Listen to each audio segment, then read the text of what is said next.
Apa yang Injil atau apa yang penulis Lukas sampaikan, Dr. Lukas sampaikan di dalam pasal yang ke-15 ini menjadi sesuatu yang sangat penting. Saya pikir bahwa ini bagian tengah dari kitab Kisah Para Rasul. Ya, 24 pasal ini bagian yang tengah, kemudian terus Injil dan perbincangan atau pemberitaan Injil mulai jauh dari Yerusalem, tapi di dalam bagian ini Yerusalem masih tetap menjadi pusat untuk mendiskusikan satu pengajaran, satu doktrin, satu kebenaran. Nah, beberapa orang dari Yudea datang ke Antioquia. Ya, sebetulnya ketika kita bicara tentang siapa mereka yang datang dari Yudea ke Antioquia ini, lalu mengapa mereka ke Antioquia? Karena pasti ada tujuannya. Kalau di bagian-bagian sebelumnya kita mendapatkan seperti Paulus, seperti Barnabas, dan juga para rasul tentu ada tujuannya. Tapi menarik bahwa untuk diperhatikan, sebelum kita menjawab bagian ini, yang terjadi di dalam pasal yang ke-15 ini adalah penyimpangan satu pengajaran. Itu yang pertama, tadi sudah disinggung lebih dalam. Apa pokok ajaran yang disampaikan oleh mereka yang datang ke Antioquia dari Yudea tadi? Ya, mereka mengajarkan bahwa jikalau kamu tidak disunat, menurut adat istiadat yang diwariskan oleh Musa, kamu tidak dapat diselamatkan.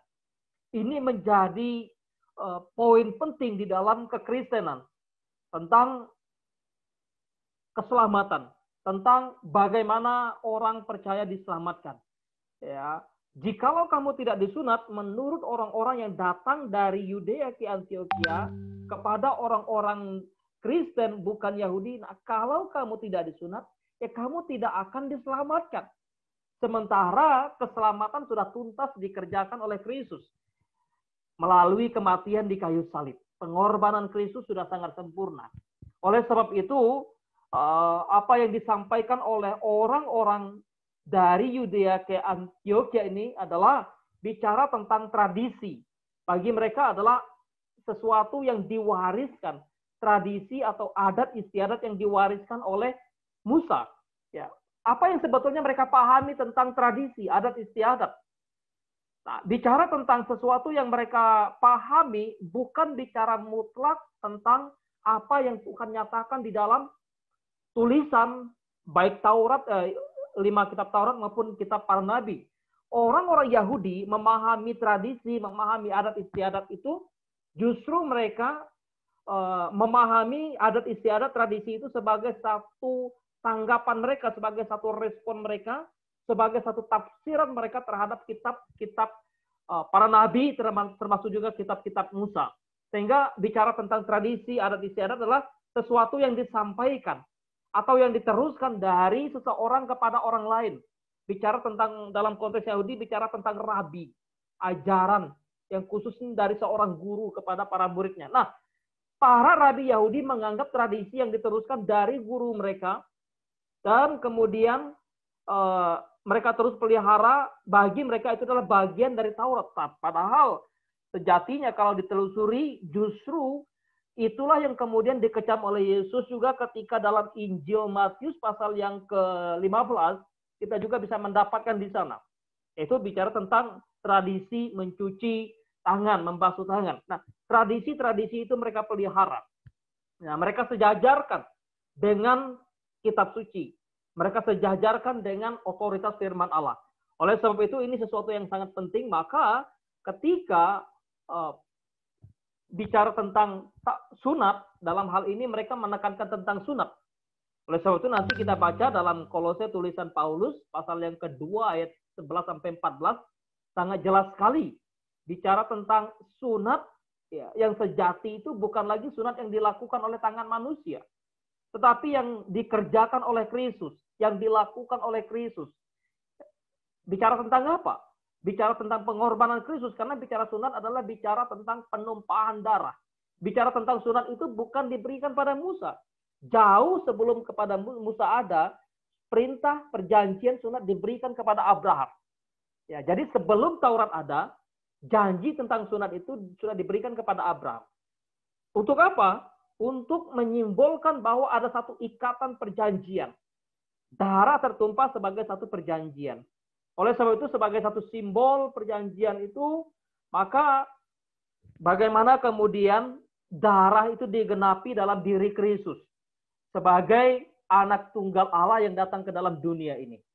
Ya, dan jelas sekali dalam bagian Kolose ini Paulus juga bicara tentang sunat, bukan lagi bicara tentang hal-hal yang lahir ya, tapi bicara tentang pengorbanan Kristus, penyucian, penanggalan akan tubuh yang berdosa. Ya, nah ini sesuatu yang sangat penting di dalam memahami kebenaran, dalam memahami pengajaran-pengajaran, secara khusus konsep atau prinsip iman Kristen. Tentang bicara siapa mereka tadi yang datang ke Antiokhia untuk mengajarkan tentang bahwa orang non-Yahudi harus disunat, diwajibkan disunat, maka kita mendapatkan jawaban dari ayat yang ke-5 dan ayat yang ke-24. Mereka adalah orang-orang Yahudi dari golongan Farisi.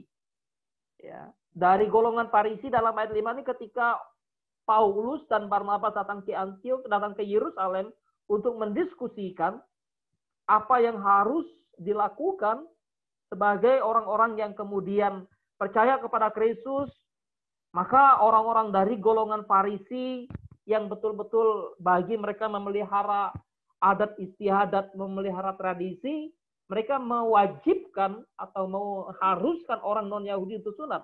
Padahal kalau bicara orang Farisi, Paulus sendiri juga orang Farisi, dan justru dia melampaui orang-orang di zaman yang melampaui orang-orang yang seusia dengan dia dalam memelihara Taurat, dalam memelihara tradisi-tradisi itu.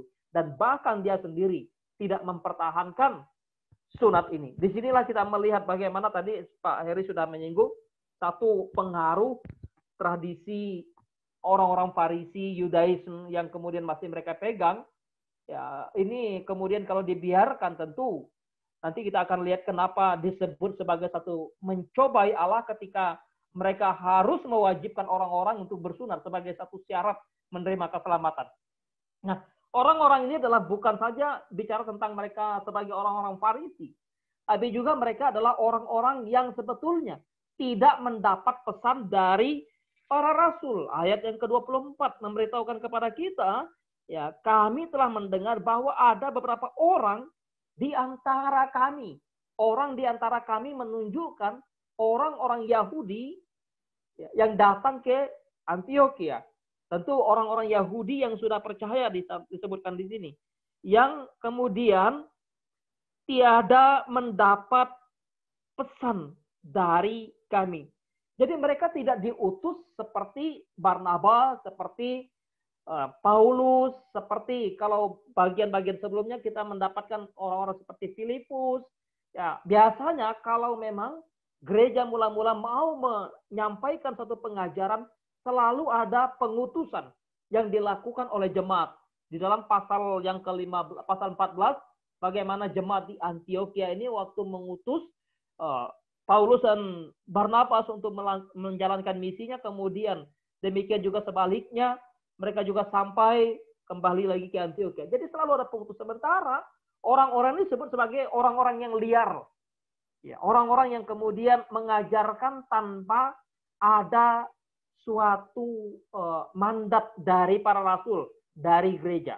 Nah, ini sesuatu yang saya pikir bahwa penting sekali untuk diperhatikan dalam bagian ini. Karena memang dalam konteks itu ya, perlu sekali otoritas pengajaran ada pada para rasul. Nah, orang-orang ini mengajarkan tentang seperti yang sudah dibahas juga panjang lebar tentang bahwa mereka harus disunat bagi orang-orang yang tidak yang bukan Yahudi ketika mereka harus mengikut Kristus, ketika mereka harus percaya kepada Kristus. Nah, mendengar hal ini tentu Paulus, Barnabas dan juga jemaat-jemaat Antiokhia memiliki satu respon yang luar biasa. Ya. Paulus dan Barnabas merespon dengan sangat keras, melawan dan membantah mereka. Artinya bahwa Paulus, Barnabas menolak apa yang diajarkan oleh beberapa orang dari golongan Farisi yang datang ke Antiokhia tadi, mengajarkan bahwa kamu harus sunat. Kalau kamu mau percaya kepada Kristus, ikut Kristus dan kamu diselamatkan, kamu harus sunat. Kalau tidak sunat berarti kamu nggak selamat. Maka Paulus dan Barnabas tentu membantah keras, sangat kemudian menolak keras pandangan tersebut. Nah, tentu hal itu menarik sekali sekalipun Paulus adalah seorang rasul dan juga Barnabas orang yang kemudian memiliki wibawa, memiliki kemampuan yang luar biasa dalam mengajar dan juga dalam menjelaskan kebenaran, tetapi mereka tidak memutuskan sendiri. Oleh sebab itu kemudian Paulus dan Barnabas lalu beberapa jemaat diutus ke Yerusalem. Di sini Paulus, Barnabas ada utusan orang percaya, utusan jemaat dari Yerusalem. Karena bagaimanapun Paulus dan Barnabas bukanlah orang yang kemudian menetap di Antioquia. Siapa yang membimbing, siapa yang meneruskan pengajaran itu para tua-tua, penetua-penetua. Karena para rasul ini kemudian terus bergerak memberitakan Injil. Disinilah kita melihat bagaimana si peran penetua, ya, tidak kemudian sepenuhnya ada para rasul, tapi juga kemajuan Injil, kemajuan gereja, kemajuan pelayanan bukan sepenuhnya ada pada tangan seorang hamba Tuhan, tapi juga para penetua, para jemaat, bagaimana kebersamaan itu. Ya, karena itu bahwa ini suatu persekutuan, satu komunitas, satu pelayanan, maka mesti kita memperhatikan bagian ini. Maka oleh sebab itu perihal ajaran harus naik kepada para rasul yang ada di Yerusalem. Tadi sudah disinggung, Yerusalem masih menjadi satu pusat pengajaran Kristenan dan juga para rasul masih ada di sana. Baik Petrus, Thomas, ya tentunya para rasul, kecuali Yakobus sudah dibunuh, kita sudah bahas itu ya. Nah, ini harus sampai kepada para rasul. Kenapa sampai kepada para rasul? Para rasul lah yang kemudian mendiskusikan dengan para penetua dan juga tadi ada jemaat utusan, lalu nanti mereka akan sidang. Ya, jadi penting sekali. Nah, dari perjalanan mereka dari Antioquia, lalu mereka berjalan menuju ke Yerusalem. Ini perjalanan Paulus, Barnabas, dan juga orang-orang percaya yang diutus dari Antioquia. Mereka melintasi beberapa daerah. Beberapa daerah tersebut adalah dari daerah Finisia dan juga nanti Samaria lalu masuk ke Yerusalem. Ada hal yang sangat menarik sekali tadi Pak Heri sudah sampaikan. Jadi Injil selalu mereka beritakan. Injil selalu mereka sampaikan di mana mereka berjalan, di mana mereka pergi, ke mana mereka singgah. Bicara tentang Finisia ini menjadi salah satu tempat pelarian bagi orang-orang percaya, orang-orang Kristen ketika teraniaya. Ya, bicara tentang Finisia ini kalau dalam Injil Matius maupun Injil Lukas ini salah satu kota atau salah satu daerah yang disebut oleh Tuhan Yesus. Waktu dia mengecam bahwa pada hari penghakiman Tirus dan Sidon lebih ringan ditanggungkannya daripada kota-kota yang ada di sekitar Yudea ketika mereka menolak Kristus. Ya.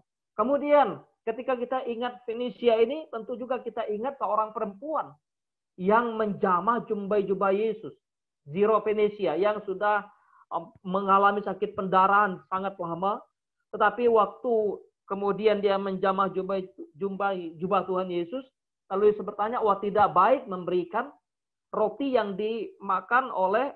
diberikan oleh seorang tuan kepada anaknya. Ya, lalu diberikan kepada anjing, itu tidak layak.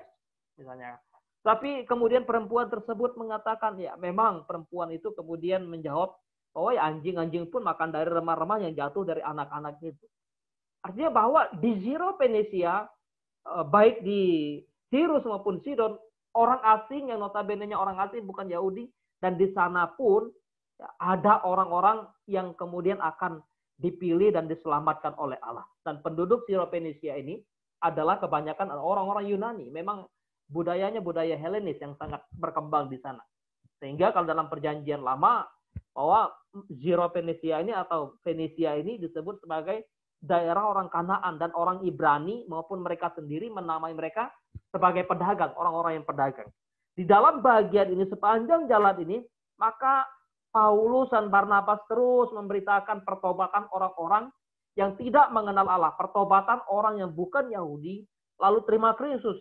Dan mendengar pertobatan tersebut, maka jemaat-jemaat yang di mana mereka singgah sangat bersuka cita luar biasa, sangat bergembira, ya, memuji Tuhan. Karena bagaimanapun ketika orang bertobat, orang kemudian terima Kristus, percaya pada Kristus, maka Ya, orang yang kemudian mendengar itu mereka sangat dihiburkan dan sangat bersukacita sekali mendengar bagian. Nah, apa yang saya sampaikan tadi ini nih, bahwa sepanjang perjalanan menuju ke Yerusalem mereka menceritakan pertobatan orang yang tidak mengenal Allah. Ya, dan jemaat sangat dihiburkan. Orang yang tidak mengenal Allah berarti sebutan untuk orang-orang bukan Yahudi. Ya. Nah, ketika mereka masuk di Yerusalem, menarik sekali. Ya, mereka sangat disambut dengan baik. Barangkali para rasul, penatua dan jemaat Tuhan di Yerusalem menyambut Paulus, Barnabas dan jemaat Tuhan dari Antioquia sebagai saudara-saudara mereka. Waduh, mereka datang dari jauh, bagaimana penyambutannya luar biasa. Ada satu persekutuan yang sangat indah di antara mereka. Ada satu kemudian kebersamaan yang indah, saling bagaimana mereka memperlakukan seorang terhadap yang lain. Lalu kalau kita membayangkan barangkali kemudian Petrus dan kawan-kawannya, para rasul lalu meminta Saulus dan Barnabas, ya udah ceritakanlah apa yang terjadi dengan pelayanan kalian. Ceritakan bagaimana Tuhan membuka jalan, bagaimana Tuhan memakai kalian, bagaimana Tuhan menyampaikan kebenarannya melalui kalian. Maka dalam bagian tersebut diceritakan, Paulus dan Barnabas menceritakan kepada para rasul tentang apa yang Allah lakukan, dan mereka hanyalah perantara. Lalu dikatakan di situ bahwa orang-orang percaya dari golongan Farisi, yaitu orang-orang non-Yahudi, harus disunat.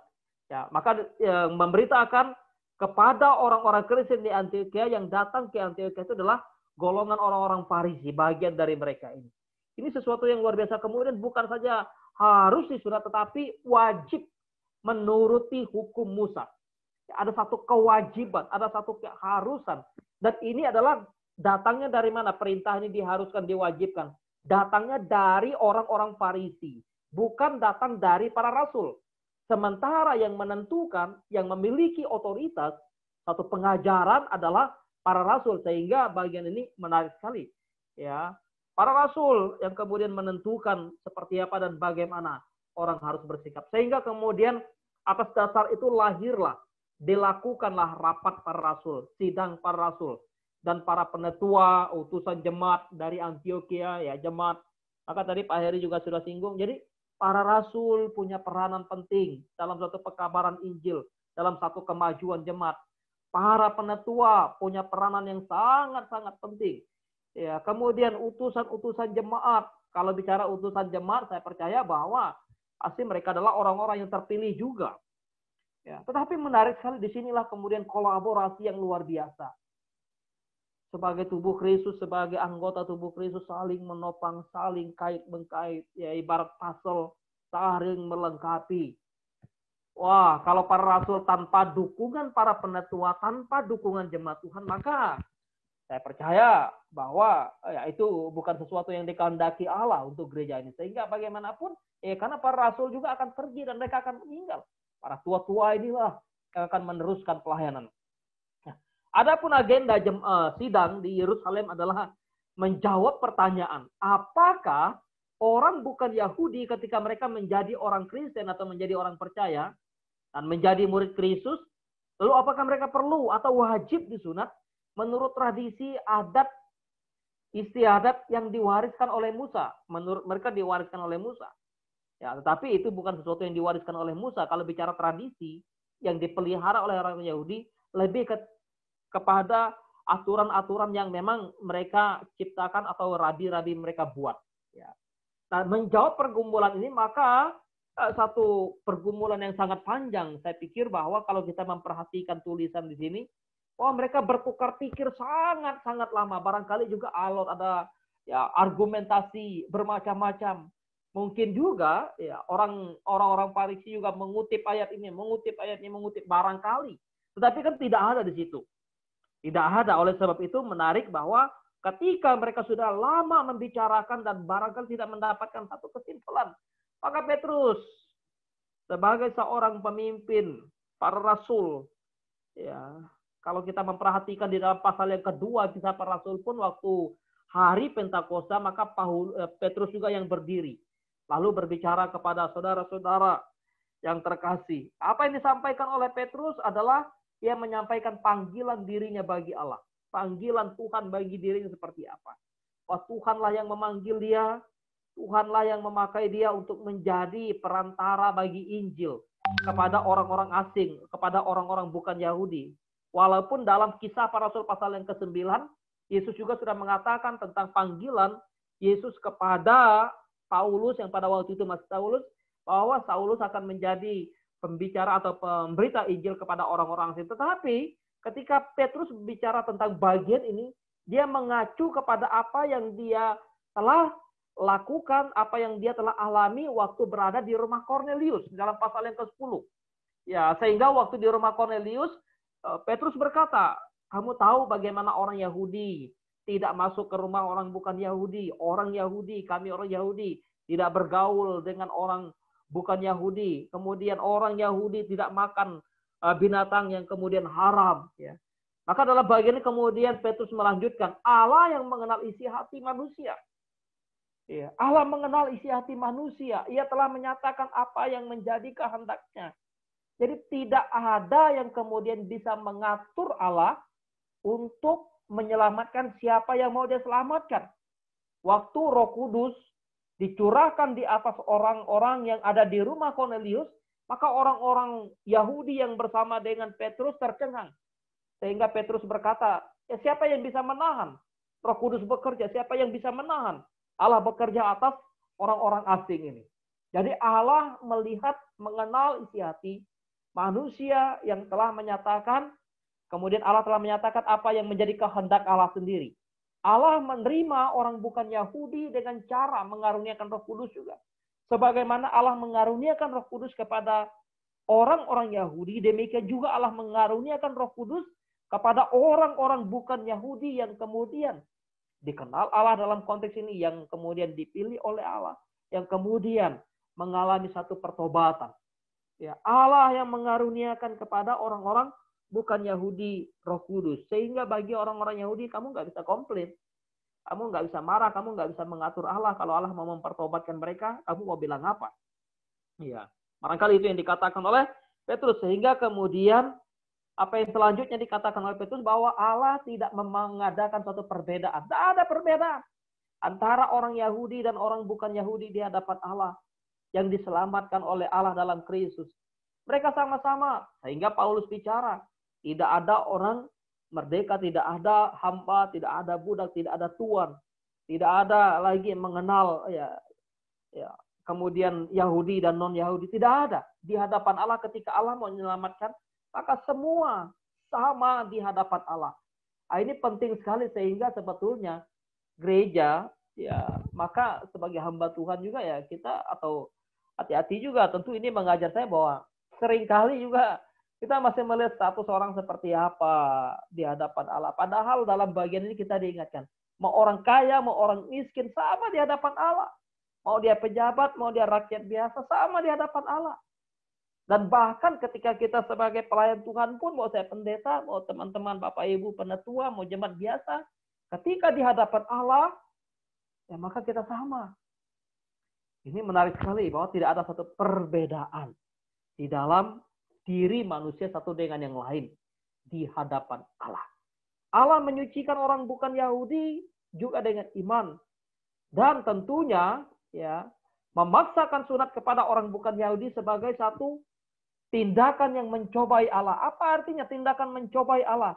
Tindakan mencobai Allah dengan memaksakan sunat sebagai syarat keselamatan berarti menghina karya Kristus yang sudah mati di kayu salib. Menganggap karya Kristus sebagai karya yang tidak sempurna. Menganggap karya Kristus yang mati di kayu salib sebagai sesuatu yang bukan final. Oleh sebab itu Petrus mengatakan, kamu menambahkan sunat kepada mereka sebagai syarat keselamatan, itu adalah satu tindakan yang sangat menghina kematian Kristus yang sudah berkorban bagi penebusan dosa. Dan keselamatan yang diterima oleh orang Yahudi dan bukan Yahudi sama-sama anugerah. Ya, sekalipun mereka menganggap bahwa kita diselamatkan oleh karena melakukan hukum atau melakukan Taurat ini itu, tetapi sejatinya maka di sini dikatakan bahwa tidak ada kemampuan mereka untuk melakukan Taurat secara tuntas lalu olehnya mereka diselamatkan. Tidak. Kurang apa Paulus melakukan mengamalkan Taurat, mengamalkan tradisi-tradisinya, mengamalkan warisan. Tetapi pada akhirnya dia juga menyadari bahwa ya itu semua adalah sia-sia. Itu semua tidak akan pernah mampu membawa dia untuk menikmati keselamatan. Oleh sebab itu kemudian ketika Petrus sudah menyampaikan pidatonya panjang lebar ya dengan satu wibawa kerasulannya, dengan satu kemudian tuntunan Roh Kudus yang luar biasa, maka dikatakan bahwa seluruh jemaat, seluruh peserta sidang, orang-orang yang hadir terdiam mendengarkan apa yang disampaikan oleh Petrus, termasuk barangkali orang-orang Farisi yang sudah percaya pada Kristus pun mendengar bagian itu, barangkali mereka baru mengerti, memahami, oh iya. Sehingga kemudian ya sudah, maka Paulus dan Barnabas diberikan menyampaikan satu laporan kesaksian tentang pelayanan mereka. Apa yang Allah lakukan melalui perantaraan mereka di dalam ayat yang ke-12. Sangat singkat sekali. Tentu masuk ke dalam bagian berikutnya adalah masuk ke dalam pidato Yakobus. Tadi sudah disinggung bahwa ini adalah Yakobus, bukan Yakobus yang rasul, karena Yakobus rasul sudah dibunuh. Ya. Nah, maka Yakobus pun mengacu kepada apa yang Petrus katakan. Artinya bahwa dia mengakui apa yang disampaikan oleh sang rasul, oleh Petrus. Kemudian bukan hanya itu. Apa yang disampaikan oleh Yakobus juga ya mengutip apa yang ditulis oleh para nabi. Dan para nabi sudah berbicara tentang orang-orang yang asing, orang-orang bukan Yahudi yang akan datang kepada Allah, yang akan menerima keselamatan dari Allah. Ya, Amos pasal yang ke-9 ayat 12, ayat 11 sampai 12. Inilah yang dikutip kemudian mengacu kepada satu tulisan di dalam perjanjian lama. Oleh sebab itu kemudian maka kita tidak boleh menimbulkan kesulitan, membuat kesulitan dalam konteks ini. Tidak boleh menanggungkan kuk pada mereka, beban pada mereka yang memang beban itu bukan dari Allah. Beban itu adalah dari manusia, tradisi itu dari manusia. Maka tradisi itu tidak boleh ditanggungkan karena memang itu bukan firman Allah, itu bukan sesuatu yang dari Allah. Ya. Maka dalam bagian ini Petrus kembali menegaskan, ya, bagi bangsa bukan Yahudi yang berbalik kepada Allah tidak boleh kita tanggungkan beban yang beban dari manusia. Biarkan satu proses. Biarkan kemudian mereka hidup dalam kemerdekaan Injil, hidup dalam kemerdekaan Kristus, hidup dalam kemerdekaan karena Kristus sudah memerdekakan mereka. Harusnya orang-orang Yahudi pun menyadari bahwa kita tidak lagi memerlukan sunat dalam tanda kutip untuk diselamatkan karena Kristus sudah membebaskan kita dari belenggu itu. Ya, karena sudah digenapi dalam Kristus, kematian Kristus, darah sudah tercurah di kayu salib. Maka bangsa bukan Yahudi harus, ini menurut Pak Yakobus ya, harus mematuhi peraturan tentang makanan dan tentu menjaga diri dari percabulan. Supaya apa? Dengan demikian lalu mereka melakukan satu perbuatan yang baik. Menarik memang kalau bicara tentang makanan, padahal ya bicara tentang makanan, maka di dalam pasal 10 juga sebetulnya kepada Petrus sudah diperlihatkan. Sudah diperlihatkan bahwa waktu Petrus diperlihatkan makanan, disuruh nyembelih makan, maka Petrus katakan, oh itu haram, itu tidak boleh. Ya, maka sampai 3 kali baru Petrus mengerti bicara tentang orang asing, orang yang tidak, orang bukan Yahudi yang kemudian percaya. Tetapi juga bicara tentang makanan yang dipersembahkan kepada berhala, juga sebetulnya nanti kalau kita membaca tulisan Paulus tadi sudah disinggung oleh Pak Heri dalam 1 Korintus pasal yang ke-8 dan juga 1 Korintus pasal yang ke-10. 1 Korintus pasal yang ke-10 misalnya ayat yang ke-23, kalau kita membaca tulisan Paulus di sana bahwa segala sesuatu diperbolehkan bicara tentang makanan. Benar, tetapi bukan segala sesuatu berguna. Artinya kalau bicara makan mempengaruhi kenajisan, maka ya bukan hanya sekedar bicara makanan yang bicara tentang makanan yang dipersembahkan kepada berhala, tapi juga bicara makanan itu bicara tentang hati, gitu ya. Maka betul bahwa bagaimana sih sikap hati kita menjadi batu sandungan nggak kita? Ya kalau kita bicara tentang sesuatu yang dipersembahkan kepada berhala, kita makan di warung, kita nggak tahu mereka baca mantra seperti apa. waktu kita makan di warung, mereka menyembelih binatang yang mereka masak itu, mereka baca dalam Al-Quran. Maka bukan lagi persoalan hal makan ini, kenapa ini masih sampai ada pada tulisan di dalam Injil, dalam tulisan Lukas ini.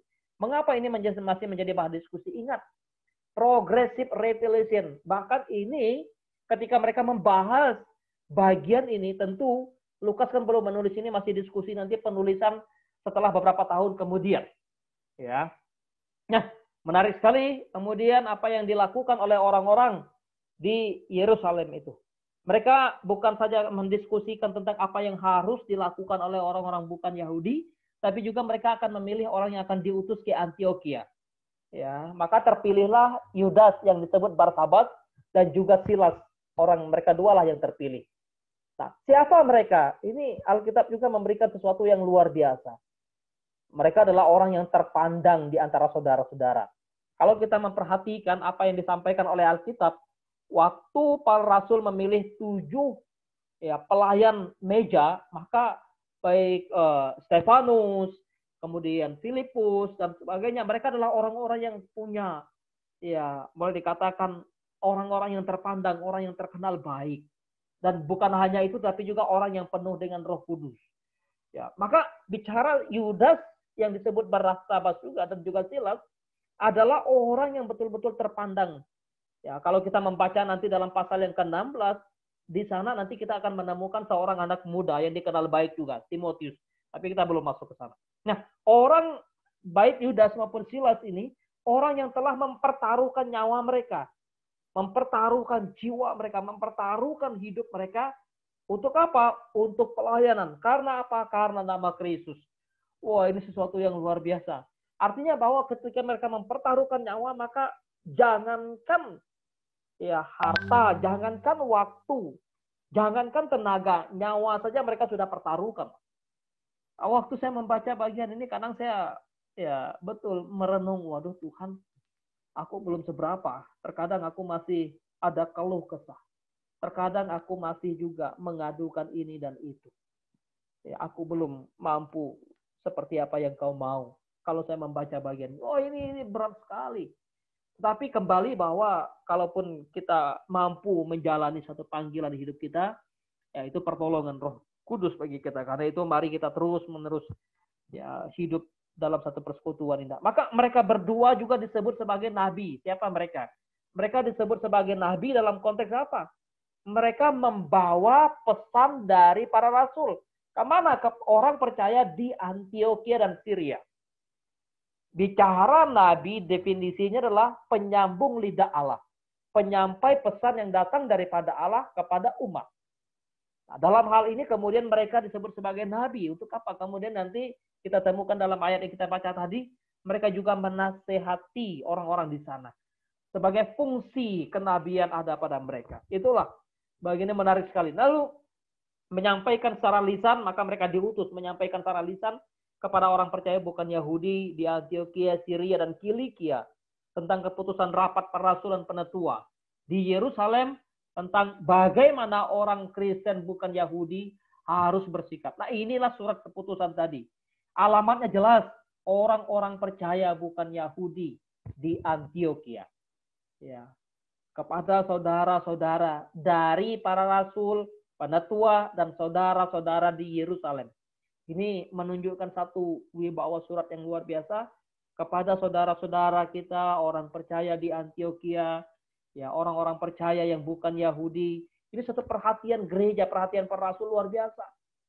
Bahwa bagaimana sih mereka memiliki hati perhatian kepada orang-orang bukan Yahudi. Jadi mereka tidak membiarkan orang yang mengajarkan kebenaran terus leluasa di sana. Maka cepat di counter, cepat diatasi. Nah, kemudian beberapa orang di antara kami Yahudi tadi yang saya sudah sampaikan, yang sebetulnya tidak mendapat pesan dari para rasul, tidak mendapat satu rekomendasi, tidak mendapat satu tugas, tidak mendapat satu mandat untuk memberitakan pengajaran, tapi sudah menyampaikan pengajaran kepada kamu. Dan pengajaran itu sangat menggelisahkan. Pengajaran itu sangat menggoyangkan hati kamu sebagai orang-orang percaya bukan Yahudi.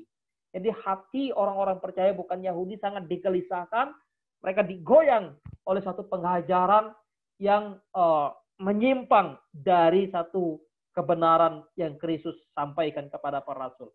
Oleh sebab itu kemudian surat keputusan tersebut juga dibuat atas pimpinan Roh Kudus. Di sini kita menemukan lagi pimpinan Roh Kudus. Bicara kitab Kisah Para Rasul, maka bicara tentang kitab yang kemudian adalah bagaimana Roh Kudus berkarya bagi gereja.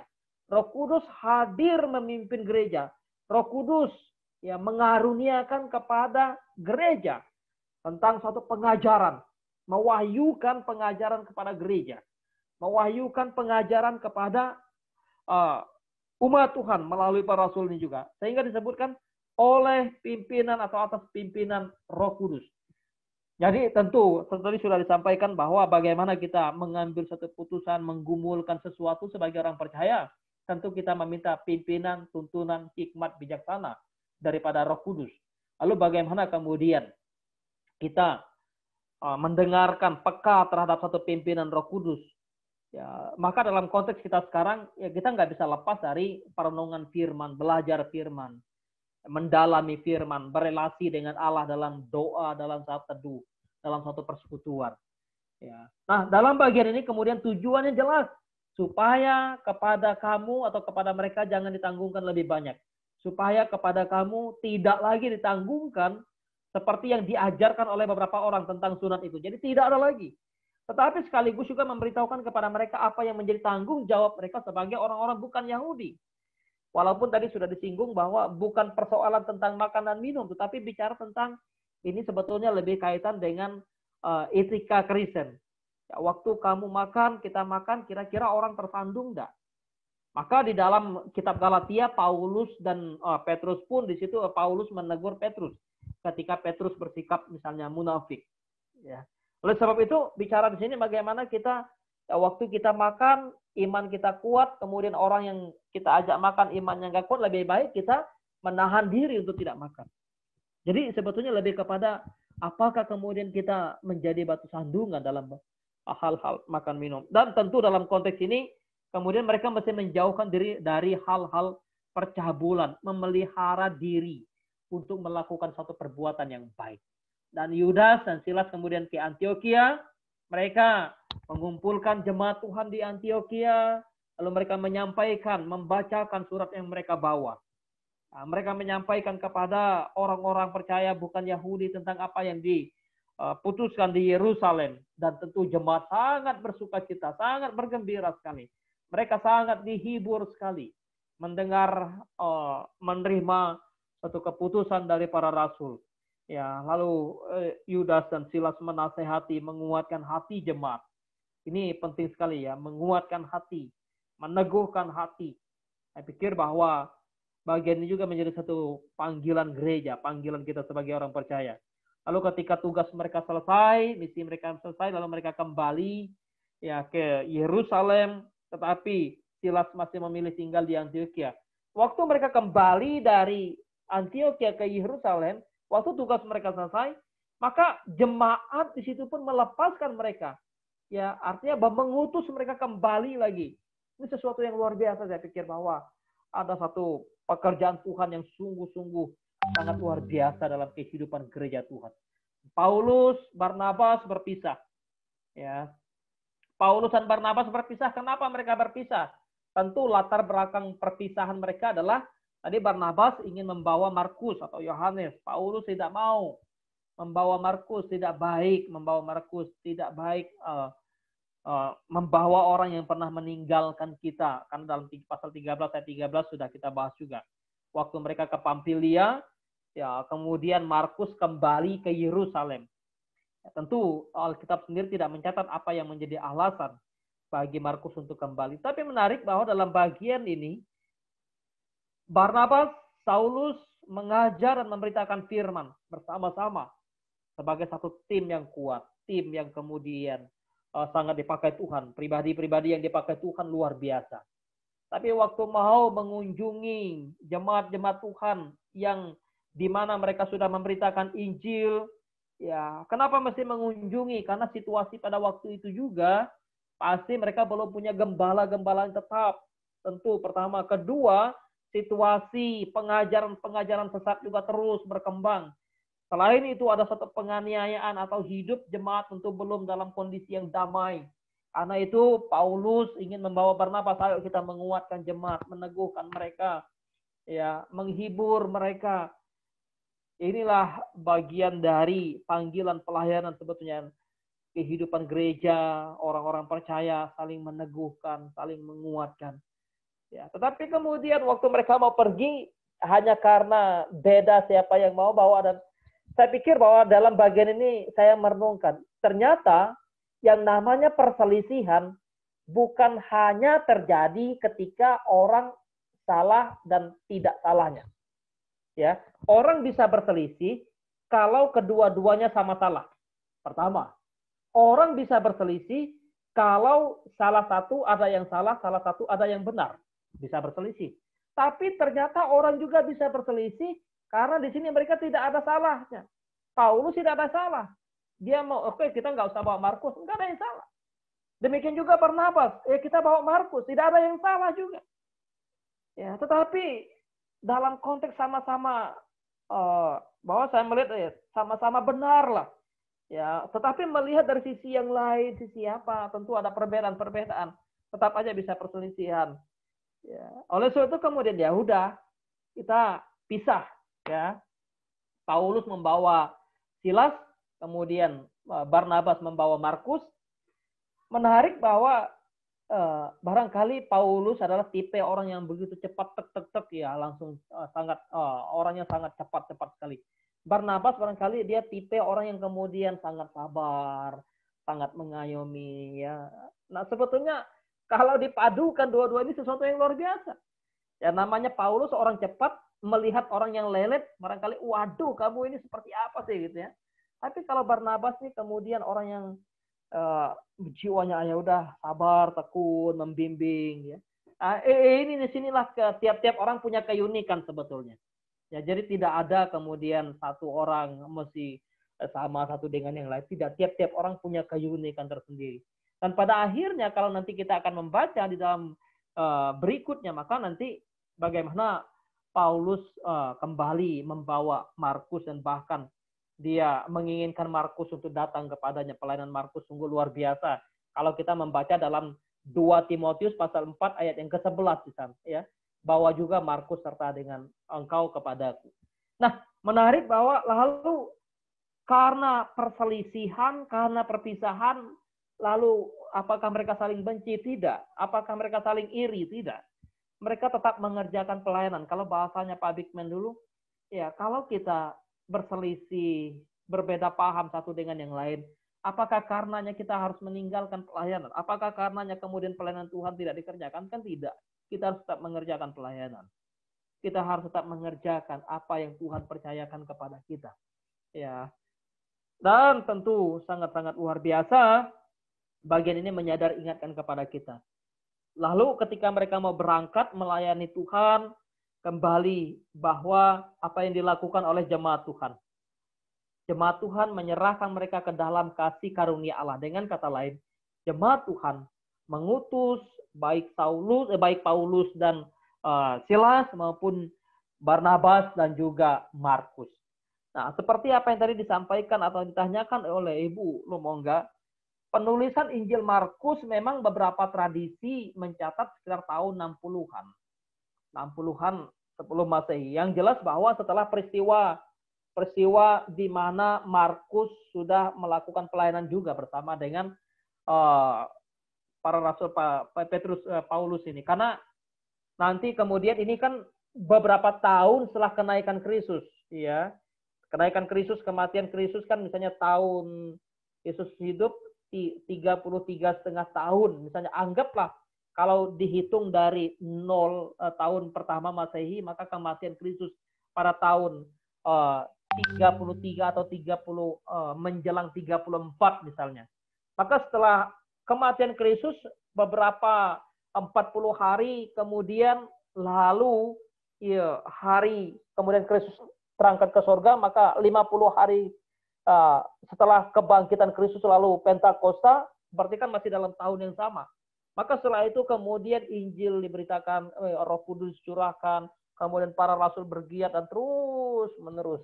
Ya, maka setelah ini kemudian barulah Injil-Injil ditulis. Pada saat mereka melaksanakan sidang di Yerusalem dan juga pelayanan ini, Lukas pun belum menulis. Lukas dikatakan beberapa tradisi menganggap bahwa penulisan kisah para rasul sendiri juga ya di sekitar tahun 80 sampai 90 Masehi. Jadi kan belum langsung tulis, nanti setelah barangkali ya beberapa tahun kemudian setelah perjalanan baru kemudian ditulis. Sama lah kayak tulis-tulisan Paulus juga ya. Ini sesuatu yang luar biasa. Saya percaya bahwa kalau Paulus kan dalam perjalanannya, baik perjalanan pertama, kedua, misalnya ketiga, dan termasuk di akhir hidupnya di penjara, ya dia pun menulis.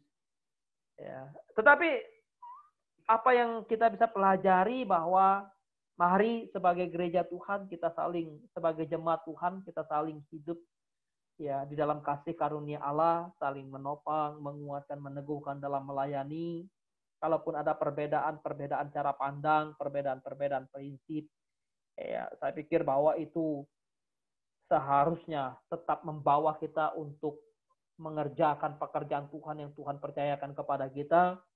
Dan tentunya memohon hikmat bijaksana daripada Roh Kudus, penting sekali. Dan tentu hal yang sangat penting juga, tidak melihat orang percaya lain dengan status yang manusia yang kita lihat itu. Lihatlah jiwa-jiwa itu sebagai jiwa yang berharga di mata Allah. Mau siapapun dia, mau bagaimanapun kondisinya, mari kita layani mereka. Biar Tuhan menolong, Tuhan memimpin hidup kita. Terima kasih, Pak Yudi.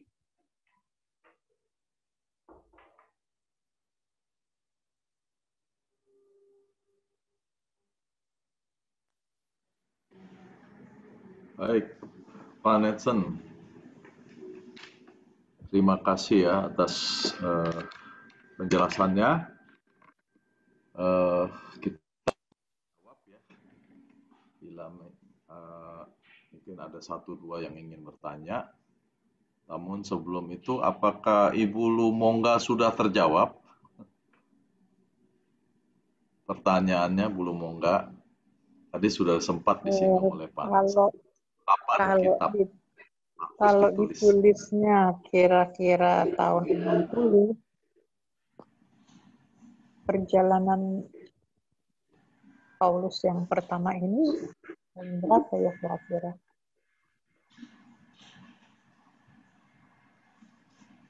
Iya, kalau bicara tentang perjalanan Paulus yang pertama, ya maka bicara sekitar tahun hampir tahun 40-an ya, menjelang 40-an.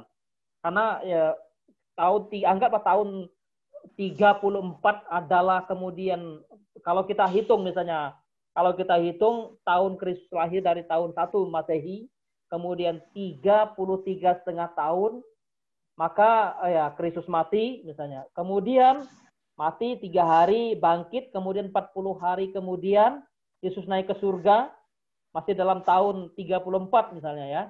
Baru kemudian 10 hari kemudian hari Pentakosta, Roh Kudus dicurahkan, berarti hitung-hitung masih di bawah tahun 50-an lah. Perjalanan Paulus pertama ini. Ya, masih dalam tahun 40-an saya percaya menurut beberapa tradisi. Dan memang itu juga sesuatu yang sebetulnya kalau dalam penulisan baik survei perjanjian baru maupun pengantar perjanjian baru, mereka tidak menetapkan tahun, misalnya kayak ini, penulisan Injil Matius antara tahun 60 sampai tahun 65 misalnya gitu ya. Lebih kepada begitu, belum enggak. Demikian juga penulisan Injil Markus, kita kan tahun 60 itu masih dalam kekuasaan kepemerintahan Kaisar Nero. Berarti kan hancurnya kan oleh Kaisar Nero tahun 70 misalnya. Berarti masih di sekitar tahun 60 sampai 65. Paling misalnya kalaupun beda berapa tahun ya. Sama perjalanan Paulus pun, ya pertobatan Paulus paling belum lama setelah kematian Kristus. Paulus misalnya bertobat, kemudian 3 tahun dia mengasingkan diri ke tanah Arab, seperti yang sudah kita baca ya. Barulah dia kembali ke Yerusalem. Jadi begitu dia bertobat, dia kan tidak langsung melakukan perjalanan. Pemberitaan Injilnya kita sudah bahas. Begitu dia bertobat, kemudian dari Damsyik, waktu dari Damsyik kemudian kembali ke Yerusalem, kemudian ada kalau dalam Galatia mencatat dari Damsyik lalu dia pergi ke tanah Arab selama 3 tahun di tanah Arab, baru kembali lagi ke Yerusalem, kembali melayani lagi, bergabung. Ya, sekitar tahun-tahun 34, 35, 36, sekitar tahun 37 lah barangkali Paulus, kemudian 35, 36, 37 sekitar Masehi, barangkali itu barangkali tahun itu kemudian dia ada di tanah Arab, ya. Makasih Pak Hudson. Ya, baru kemudian dia memulai menjalani pelayanan misinya. Ya. Makasih Pak Netson. Ya.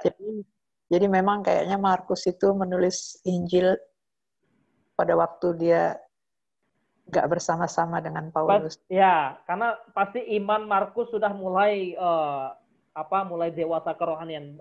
Waktu dia meninggalkan Paulus yang kemudian mereka ke Pamfilia, lalu Markus kembali ke Yerusalem, dia kan di situ dikatakan masih sangat anak muda gitu ya. Jadi sangat labil, sehingga disinilah saya melihat sehingga baik Paulus maupun juga Barnabas, mereka dua saya pikir sama-sama benar dalam mempertahankan bahwa ya sayang kita nggak usah Pak Markus lah, barangkali kita buru waktu. Tetapi Barnabas melihat Markus ini juga orang yang perlu dibimbing, orang yang perlu kemudian ya dibawa untuk kemudian mengenal Kristus, melayani Kristus, dan juga perlu ada figur atau perlu ada orang yang menjadi mentor bagi dia. Menarik sekali bagian ini.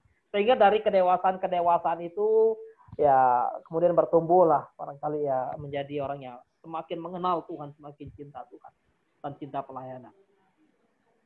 Ya, kasih Pak Netson. Ya, sama-sama. Belum enggak. Ya,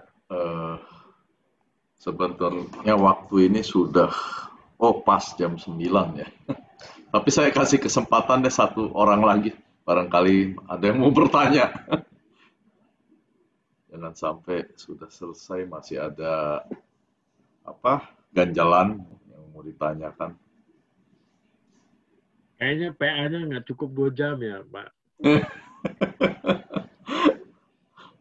Soalnya betul loh ya, saya pengalaman ya, kita 4-6 orang itu KTB itu butuh waktu 2,5 jam. Apalagi kelompok yang besar seperti itu. Untuk kan PA gini kita akan melihat dari berbagai pandangan, itu saling melengkapi. Itulah pentingnya PA gini kan, saling menggali. Oh ternyata ada yang tidak saya gali, tidak saya temukan, tadi kita lihat dari Iya, saling melengkapi. Saling melengkapi. Karena dengan demikian memang pemahaman kita ya kemudian bicara tadi ada yang kita karena sudah ada yang gali dari sisi sejarah, ngambil dari data-data, ada yang kemudian melihat dari sisi praktis apa yang bisa kita lakukan sekarang. Maka sebetulnya seperti yang saya katakan tadi, kekuatan satu pelayanan Tuhan, pelayanan gereja, mesti saling topang-menopang satu dengan yang lain. Tidak cukup hanya kekuatan pada hamba Tuhannya sendiri. Harus ada penetua, harus ada jemaat yang betul-betul juga mensupport satu pelayanan itu. Sehingga pelayanan betul-betul ya berjalan biarlah seturut dengan kehendak Tuhan. Ya, saya rindu juga nanti di tempat kita, makanya penetua ya saya senang sekali ada yang sungguh-sungguh, ada yang ya betul-betul ya memberi diri juga melayani dengan sungguh ya. Kita sama-sama lah melayani. Kita hanya alat Kristus, kita hanya sama-sama alat.